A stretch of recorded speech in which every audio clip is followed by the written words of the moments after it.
இது பெரிய சதக்காத்து ஜாரியா சகோதரர்களே. சதக்காவுடைய நன்மை எவ்வளவு நன்மை. மனைவிக்கு அன்பாக ஊட்டி விடுறாரு, இதுக்கு நன்மை சகோதரர்களே.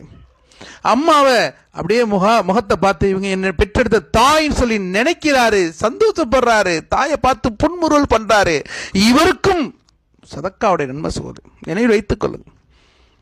இன்னைக்கு பள்ளிவாசல் எத்தனையோ அமல் நடக்குது, எத்தனையோ வீடுகள்ல நல்ல நல்ல அமல்கள் நடக்குது, இல்முடைய மஜ்லிஸ் நடக்குது.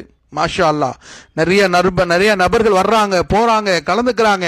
மாஷா அல்லா, அவங்க வந்துட்டு போறாங்க, அதுக்கு சின்ன சின்ன அன்பளிப்பு கொடுத்து விட்டோம். மாஷா அல்லா, எவ்வளவு நன்மை, எவ்வளவு ஹைறுகள். ஆனால் சைத்தான் விடுவானா? நிச்சயம் விட மாட்டான் சகோதரர்களே.